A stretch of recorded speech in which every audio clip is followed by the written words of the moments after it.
It's Floss. We've got to talk about A Court of Mist and Fury. So quickly, for those who haven't read A Court of Mist and Fury, it follows on from A Court of Thorn and Roses. It follows basically what happened afterward. Spoiler alert for A Court of Thorn and Roses. When Feyre died, shit got real. Basically, it's the consequences of everything that's happened in A Court of Thorn and Roses. So if you haven't read A Court of Thorn and Roses, you won't have a clue what's going on and who these people are. It follows on as Feyre and Tamlin return to the Spring Court and the consequences of everything that happened under the mountain. Both of them are suffering from a pretty traumatic experience. I mean, Feyre died, so there's that. And then also the aftermath in the entire Pyrithian world in terms of the political allegiances that were made during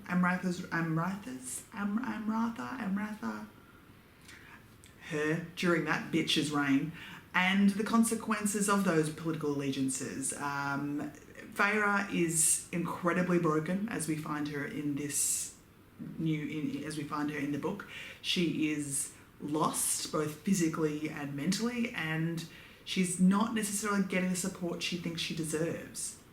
There are a lot of things to discuss about this book that I don't want to spoil for people. So if you have read the book, hang in there. But if you haven't read the book and you're not sure about it, it is one that I came into aware there was a lot of discussion about this book, in terms of there are ardent fans out there, ardent fans. And there are people who love Sarah J Maas but were disappointed in this. Sarah J Maas writes a cracking story in that, again, I'm not a fantasy lover, but I was still in this world. I was interested in all the people. I was interested in the new places we went. We went to the Court of Nightmares, which was Rhysand's kingdom. It was revealing of Rhysand's character and the people he surrounded himself with. We met a whole new cast of his kingdom in terms of his warriors and his second-in-commands. And also it revealed a lot about what was happening back at the Spring Court.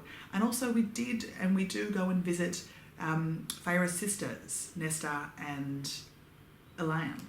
Elaine sounds really... I see it as Elaine, but Elaine sounds really like average for such an epic series. Like, there's Feyre and Nesta and Tamlin and Elaine. Here comes Elaine, which is, I think I pronounce it now in my head, Elan, because it adds a little bit more elegance to it. The book is a big, long chunker. It's 600 pages. It's a doorstopper, so it's not a handbag carrier. It's one of the, well, unless you've got a massive handbag like I do. I enjoyed seeing all the parts of Pyrithian and the growth of what is coming in terms of the war that is going on. That has been well done in terms of who the players are, their involvement, the twists and the turns. It's still, I was intrigued. I wanted to keep finding out. I knew things weren't great. There was a lot of little mini tests along the way. Look, at 600 pages, could a few of those things been cut? Sure, maybe. I think we could have maybe a couple of... But then at the same time, because of Feyre's mental state, I don't think you would lose that. It would feel, her transformation would feel even more rushed or feel incredibly rushed. So I think while I thought some of the scenes were a little repetitive in terms of Velaris and what was happening there, at the same time, I feel like her time and her journey had to be that long, because if she'd done it any faster, it would have been tricky. Now, if you have read the book, stay with me, because we've got things to talk about, like some serious things to talk about. If you haven't read the book and you don't want to be spoiled, now's the time to say bye. Now's the time to say, hope you enjoy it, and you should read it. It's a good read, and yeah, check on out. Hit the road. Let's talk about the big thing. For me, the switch of Rhysand and Tamlin was too much. The heroing of Rhysand was fine. I was okay with that. I did find there was a lot of his story that was retold to make him almost saintly heroic. And then in the counterbalance, I found that Tamlin became demonized beyond the point of recognition. In that, in the first book, he was Feyre's saviour, and while yes, there are elements of that saving that had restrictions, like that had restrictions that were troubling. I don't think he was as bad as the second book had to make him. I think Tamlin was also suffering from post-traumatic stress, and that Feyre and him weren't communicating, and in the book, a lot of that lays at his feet and not necessarily Feyre's. And I found that frustrating because I think it could have been a bit more complex in that Rhysand turned into the knight in shining armour and Tamlin turned into the devil. And I didn't believe that of that character, especially because in the first book, I'd completely been invested in him as the hero and the lead. And I get that people change and relationships change, but I didn't think that the wholesale 180 on that character was warranted. I did think that Feyre was going to be a different person now that she was High Fae.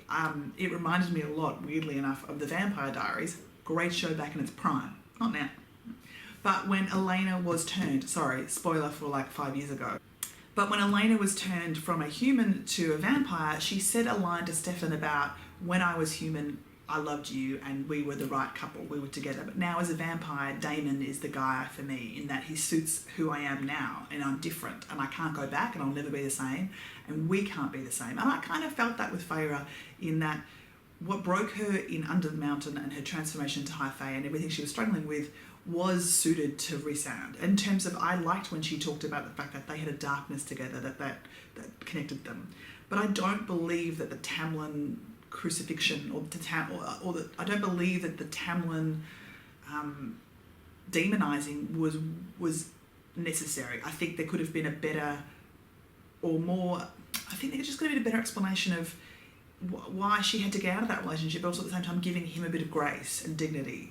And I think, yeah, and also all the characters around him, like Lucian and all became evil in a way. And everybody got blamed, and Feyre blamed herself in a way that gave her absolution when certain things were given. So for me, the mating bond, I didn't like it. I mean, I liked it for Feyre and Rhysand, but I kind of feel, again, it absolved everybody of bad behaviour who was on the right side of the mating bond, and then anyone who wasn't got demonised for getting in the way of the mating bond. And I did not like the fact that Lucian and Elan were locked mating bond. It reminded me almost weirdly of Twilight and Renesmee and it's like a gag reflex.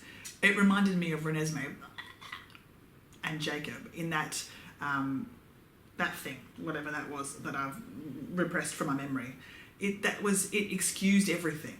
I actually believed by the end of it Rhysand and Feyre's love. I was convinced. I was sold, and I didn't need the mating bond to further sell it. It was locked. It was good. I got it. So, yeah, and then I also feel, again, a bit like book one, that there was a massive chunk of exposition and backstory being told by one character in like a pages long monologue that, while it was great and it was good to know that story and that backstory, it was just an exposition dump in terms of here's what happens, and here's, especially in that one when it was Rhysand telling the backstory of the mating, it forgave him for everything. It absolved him of all the sins because he was her mate. And I liked the complexity of him being a little bit dark and a bit evil. And yes, there were questions about control on both relationships that I think, yeah, I don't know, I understand. I still enjoyed the story completely. I loved the relationships that were happening. It took me a while to get more Cassian, Azriel and Amren separated. Especially in the beginning, I kind of was like, who's who again and who's the backstory? And especially with Cassian and Azriel, I kind of was like, wait, what? Which one are you again? Do you know? So I got there in the end and I actually really enjoyed their backstories. But I think it took a while for me to click into who they were. Overall, I really enjoyed A Court of Mist and Fury, and I'm dying for the next one. Like, I really want to see what's going to happen. The whole King of Hybern plot is interesting to me, and even the way she's going back to the Supreme Court, looking at Tamlin as like the ultimate enemy, and I kind of hope, in a way, my hope is that book one, Rhysand's the enemy, book two, Tamlin's the enemy, and book three, we get to say, actually, both of these men have complex back lives and that she is judging equally both of them, not incorrectly, but just she's been very black and white when she sees them. In that book one, bad, Rhysand. Book two, bad, Tamlin. Book three, maybe she's going to see the grey in both of them and understand that while, yes, Rhysand is her OTP, true love, that Tamlin wasn't the devil that she made him out to be when she ran away from him. And she ran away from him and she didn't You know, I'm one of those people. I was very frustrated for the 100 or so pages afterwards because she just gave him no opportunity to address that. And yeah, locking her up, completely bad, really bad call, and walking away not addressing it. But she like laid the whole thing at his feet and never once communicated to him that was that she was, you know, and never once gave him a chance to face that. And even if I didn't expect her to go back to him, but she just silenced him and just cold-shouldered it.